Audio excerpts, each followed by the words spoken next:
show this online. With starting with Avot. And we'll start as we do with a Torah blessing. Baruch atah Eloheinu melech haolam asher kitshanu v'sutav v'tzivanu la'asok b'divrei Torah. Avna Adonai Eloheinu et divrei Torah techu v'piu v'yamcha Yisrael. Nachnu v'tzetzeinu v'tzetzayim chavei Yisrael kolanu dei shmecha v'dei Torah techshin lishmat Baruch atah Adonai Eloheinu Torah l'amo Yisrael. Baruch atah Eloheinu melech haolam asher bachar banu mikol amim v'natan lanu Torato. Baruch atah Adonai noten Torah yivrechana v'yishmecha yer'er adonai panai v'lech v'yikuneka yitzad panai v'lech v'sim lecha shalom.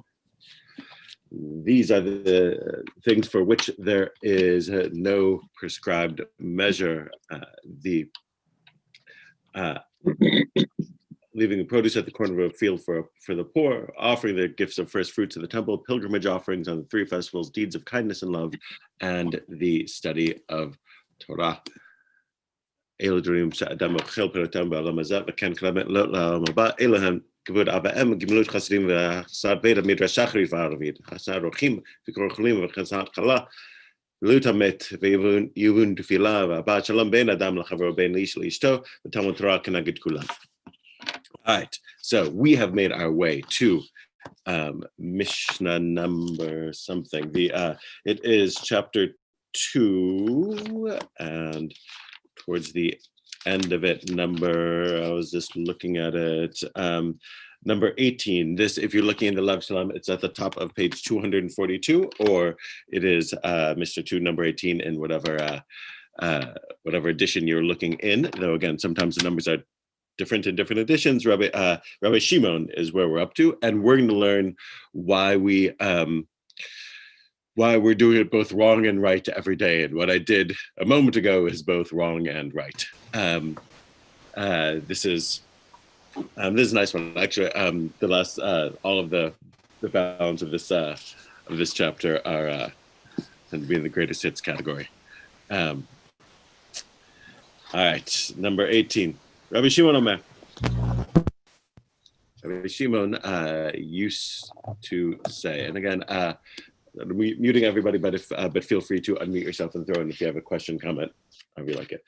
We're still in the list of the 5 students of Rabbi Yochanan and of his prized pupils, and 3 statements more or less from each of them. Havei zachir b'kriyat Shema u'tefillah. Be careful or be meticulous in the Kriyat Shema, in the recitation of the Shema, and in the Tefillah and the prayer. And again, when the rabbis say ha-tefillah, the prayer, they mean the Amidah. They tend not to use the words Amidah or Shemona Esrei the way we tend to. They just say ha-tefillah, the prayer. Indicating, of course, that it's the tefillah, the prayer par excellence.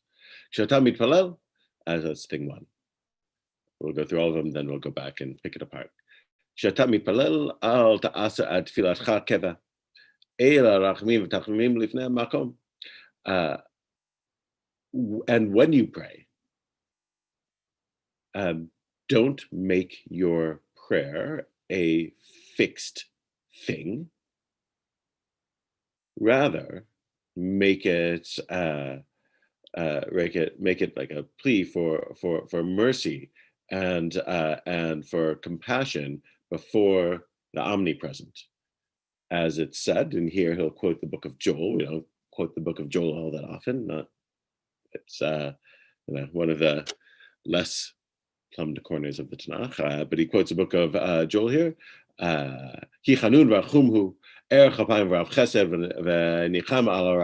For God is gracious and compassionate, slow to anger, abounding in kindness, and repents of the evil, i.e., of our misdeeds. Like that seems to be the sense of it.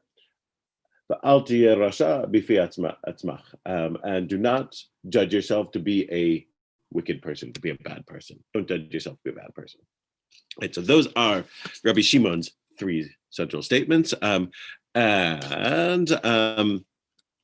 we'll take them apart piece by piece, or find the thread going through all of them. He starts out, be meticulous in reading the Shema and the prayer and the Amidah. What's his advice? Why is he giving it?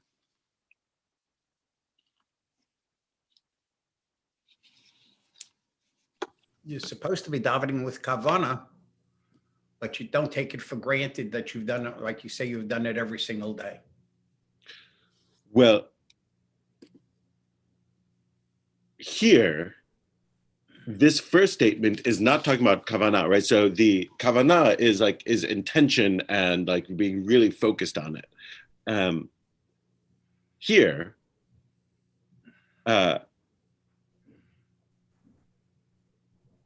it seems, I'm not sure that he's saying that you should be davening with kavanah in the first statement, right? That seems to be the second one, right? The first one is, here, be careful in saying, or be meticulous, is what Yankovitz translates, in reciting Shema and Amidah. Be careful in this one. Like, what's like so?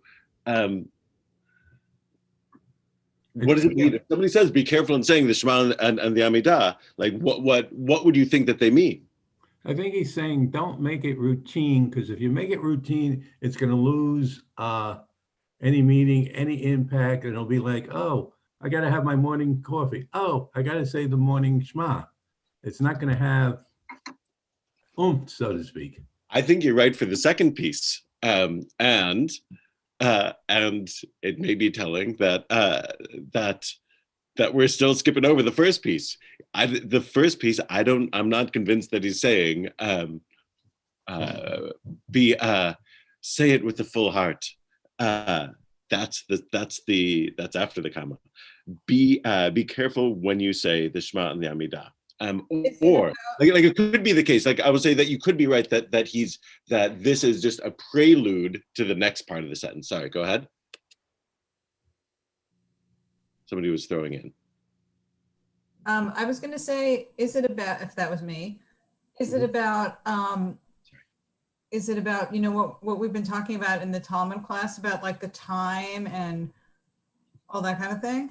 I think that's part of it. I mean, the first piece here is like, be careful in saying it and that you say it, meaning that I think, and again, I'm not Rabbi Shimon, I could be wrong, but this strikes me as being that these are two pieces of the puzzle.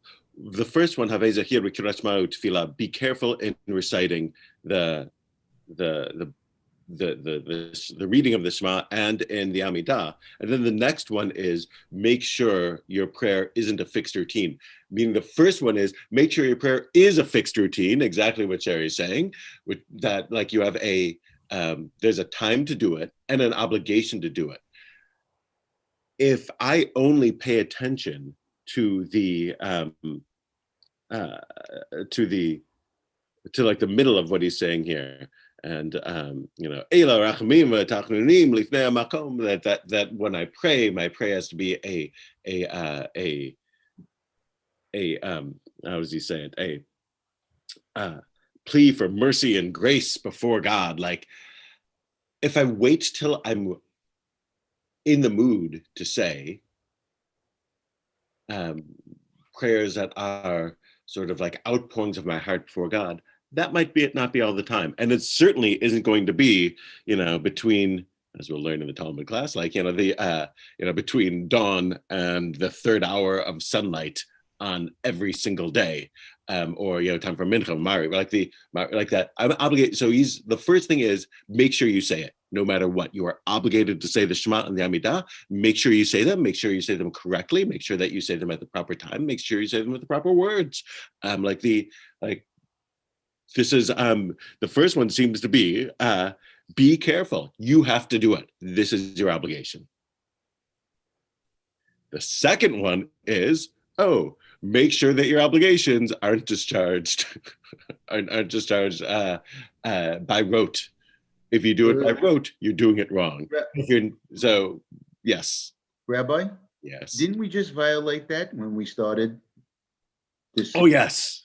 I mean, you just blew through the brachos on the Torah. I couldn't even, I couldn't even get past the first one with you. And don't think I wasn't thinking about that. Like, you know, like I get here early and I read and I sort of like read over like the Mishnayot so that I'm ready for the class. And then I'm doing I'm like, that's why I said you're going to learn in a moment exactly why I did was wrong and right, meaning that we're supposed to say the blessing for Torah study before we do Torah study, and we're supposed to say it with full heart. And I said it, but not with full heart. Yes, no, 100%. Okay, I didn't mean to be I mean. Oh, I think that's exactly right. I was going to make the comparison if you did. Yeah, no, 100%. Okay. Yep. This is, it's partly on purpose, partly because it's what I do, but that illustrates the challenge, which is to say, he's saying, be careful to make sure you do it and do it with So, and that's somewhat difficult. I'd almost want to answer the rabbi and say, listen, I've got people's attention for X amount of time and we have a schedule. You want me to say everything, right?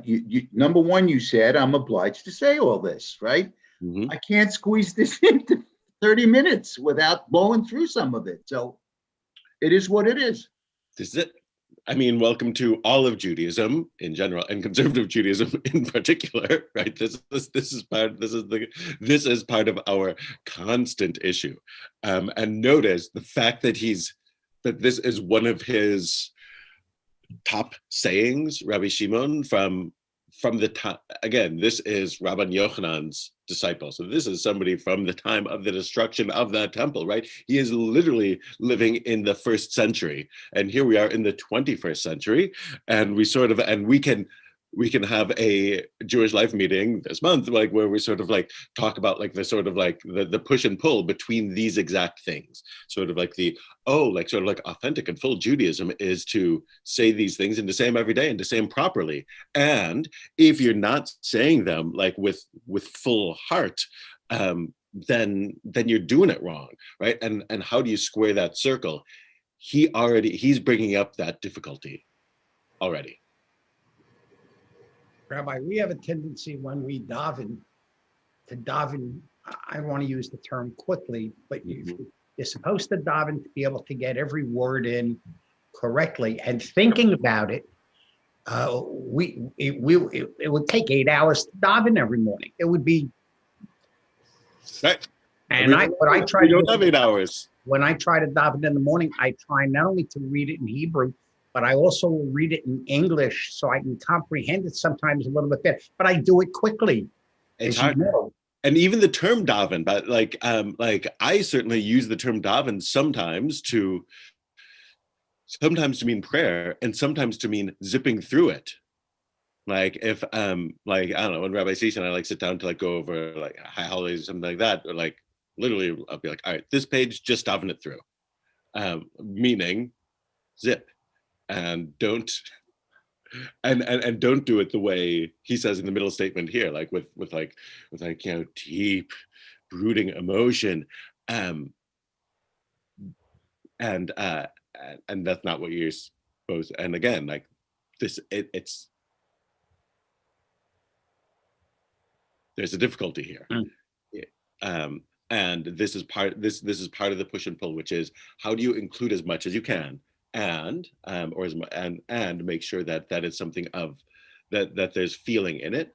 By the way, part of the answer to that, if I may, might be in that notice for him the core of prayer is what the core of prayer is, meaning Kriyat Shema and Tefillah. It is it's essentially what we would say from the Baruch Hu through the end of the Amidah, through Shalom before the Torah service. That's what's essential to him, right? So, he may mean, I guess, maximally the 2 blessings before the Shema and the 2 blessings after, and the Shema itself plus the Amidah, or minimally, he could mean the 3 paragraphs of the Shema and the 19 or 7 on Shabbat blessings of the Amidah.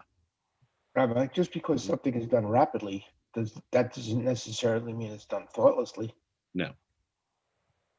And you're right, and there's a value in making sure that it's that it is done carefully and always. Like I took this from a teacher of mine, like that. That on some level, this is running out of the house and saying, "I gotta go. Okay, honey, I love you." right? You may say to your spouse or child or whoever, like that there's a that you don't really, that's not being said with with feeling.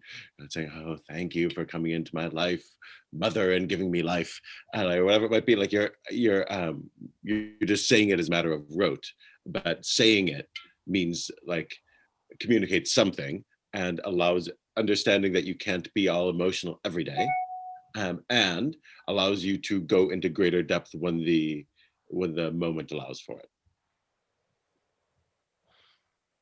I think it means that we need more than 24 hours in a day. Yeah, well, that's not going to change. So, I know. does hit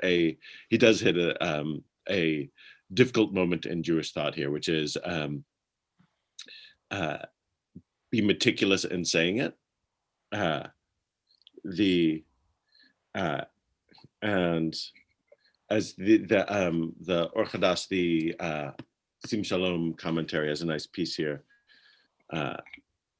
Like just for the fact of Shema and Amidah's historical note, these are the two basic components of Jewish liturgy that existed prior to the destruction of the temple and became the sole means of worship once the temple was destroyed. Meaning that some think that even before the temple was destroyed, they're saying the Shema and the Amidah, and that all the other stuff that's built up around it came later, but that this was early. So why is he saying these things?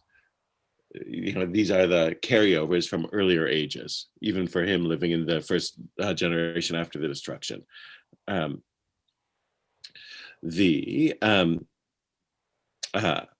Now, and throwing back to Mishnah 115. So the other thing, this is also part of the challenge of studying Torah.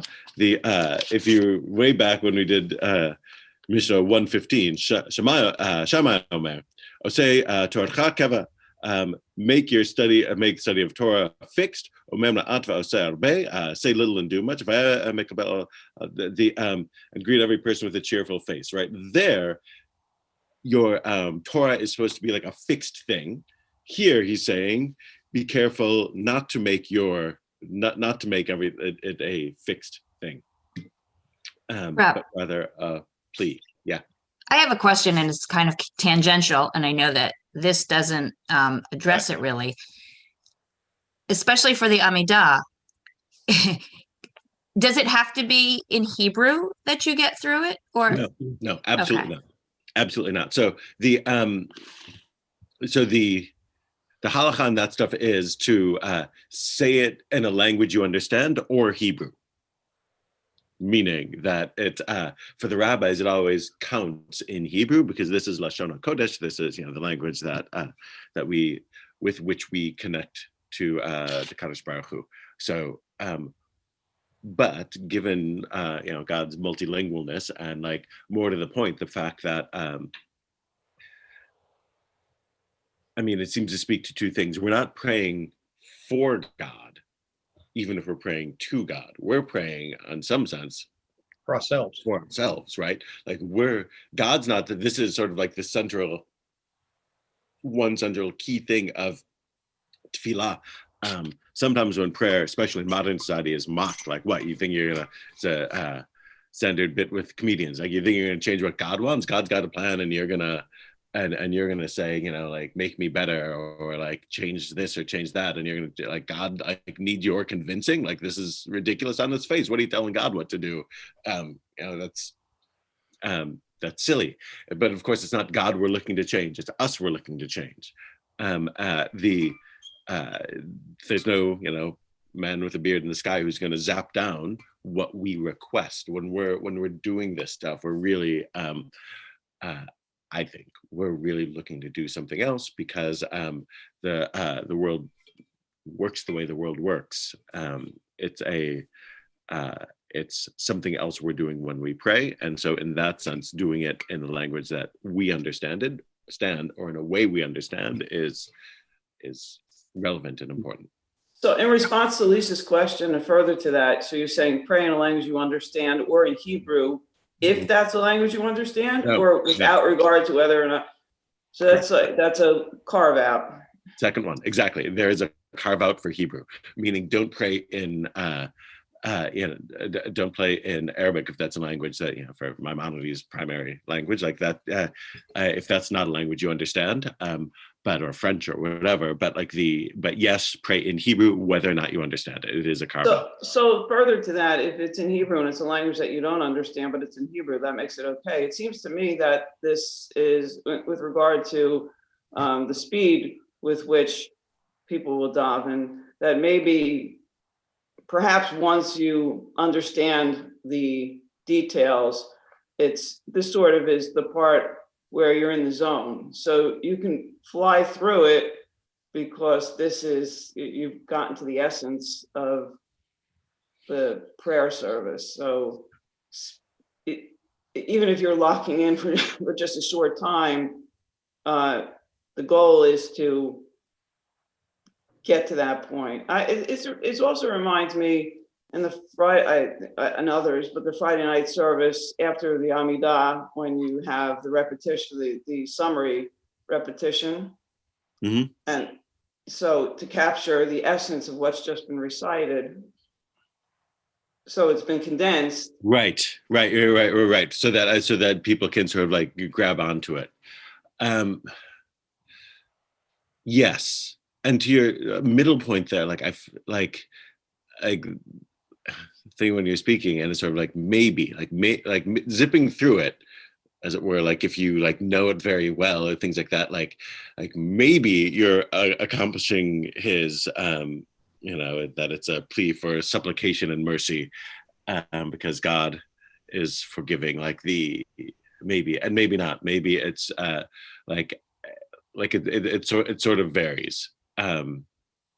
Well, you can zip through it and do it meticulously and carefully. Right. Right. I mean, it's to Andrea's point that if you really know what you're saying and why you're saying it, doing it fast doesn't mean you're not doing that. And I wanted to go back to the comment you made previously about the previous Mishnah, where one rabbi, and again, I know these are the English translations, one rabbi used the word fixed, and this one used the word. See, I took it the exact opposite of how you took it. I took fixed to mean make sure you do it. Okay. And correct. I think Rabbi Shimon was saying, do it meticulously, do it carefully so that you know what you're saying, you do it with meaning.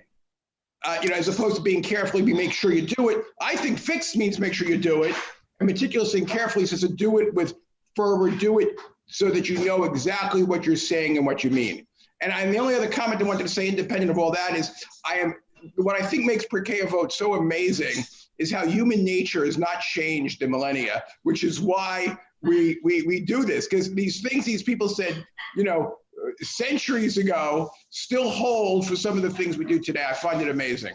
Yep. No, that I agree. Thank you for that. Yeah, no, that is part of what's incredible about it. And by the way, part of how I think we're getting that out of it, hopefully, is the fact that we're drilling down deep on these things, right? If I do this and zip through it, it doesn't hit the same way.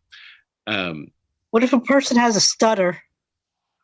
Yeah, this is it. I mean, relevant to last week and this week's Torah portion, or most every week's Torah portion from here on out, right? What if, there's 100 different things, right? Like if you have, that's a representative of any sort of thing, presumably this is not excluding them. Now, might that affect somebody as a prayer leader?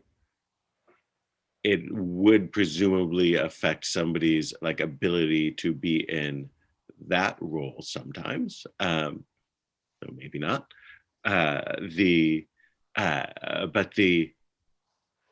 But I don't think praying in a fixed way, or knowing it well or doing it properly, is necessarily affected by a stutter specifically, though I can certainly imagine a number of different disabilities that does affect this, or that would affect this. And that actually serves as a great transition to the third piece here, which is really important and really important to link to the previous two. Do not regard yourself as an evil person. Or do not, as Yanglewitz translates, do not judge yourself to be a wicked person. What's he saying? Why is he saying it? And how does this link to the previous pieces? I think it's a lot about quantity versus quality, in terms of how often you pray, to the extent that it's heartfelt, that it's meaningful, and maybe not being so judgmental on yourself if you don't hit the mark exactly on either one. It's really about consistency, making the attempt. So davening when you can, and keeping it ritualized, making it a fixed a part of your day, but making sure that it's heartfelt, and don't beat yourself up if you don't necessarily hit the ball out of the park on either one. Isn't that amazing that he says it again to Eric's earlier point? I think that's right. I think that's a great point. Like he's not some squishy liberal modern type. Don't judge yourself too harshly from 1800 years ago. Anyway, next, or 1900 really. And also I think it speaks to what might be behind Eileen's point. Yeah, go on. Anyone else? Don't consider yourself to be beyond the benefits or the rewards of prayer. Yes, yes, excellent. And that's a version of the commentary in the Or Chadash, which is if you think you're so terrible, like all of these pleas for mercy aren't going to work. Like you have to understand your own inherent worth, which is there, and that sort of spurs your ability to pray for mercy. Also, we're not perfect. Like that's a given. And like when we're at we're at the high holidays and we're doing the Al-Chet, and it's like it's all about missing the mark. So like it's not necessarily that that you attempted to be evil. It's just that you don't always get it right. Yeah, cut yourself some slack. It's all right. It really is. It's and this is part of what's great. He's reaching me like, yeah, and it's okay. Like I put these things out there, and I know like you can't do it all the time. Don't worry about it. Isn't it also kind of a logical acknowledgement of what we were saying before, that the first two parts are almost impossible ideal, and so it's not that you attain the ideal, it's that you strive for the ideal. Yeah, right, and be okay with that, and be okay. And I think that the fact that if you do say it every day and do it when you're supposed to, sometimes you are going to hit the mark. And if you only did it sporadically, you may not. But if you're doing it all the time when you're supposed to, some of the times you are going to do what you're supposed to. I do it when I feel like it is not isn't a prescription for great success. He seems to be saying. Rabbi, with intention to daven, whether you do it in English or you do it in Hebrew, but what the intention is to get it accomplished with your mind functioning, it shouldn't make a difference. I mean, would Harenis daven only in Hebrew? Haredi with a dalet.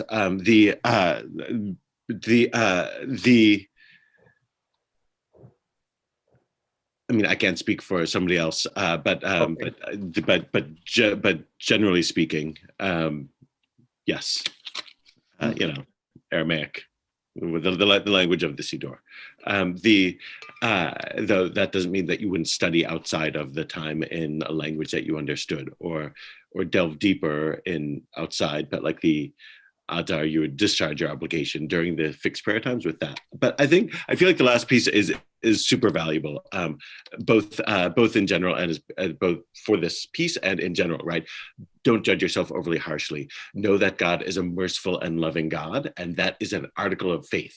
And that again, like that command to love your neighbor as yourself has an implied love yourself. Like, don't think just because in prayer you may be thinking of ways you can improve that you're such a terrible person. You really have to understand that there is an essential goodness within you, and that what you're looking for is to try and bring that out more, not to convince yourself otherwise. So there's both a, like, don't have too much pride, but make sure that you're proud of yourself. Like, really, like, don't underestimate yourself. There is truly a sense, to channel Whitney Houston, of knowing that you are supposed to love yourself. Like, that's not that's not nothing. And it really is a worthwhile place to end. And especially as we go into Tefillah now, to remember that sort of, don't judge yourself too harshly. And with that, we'll pause for a moment and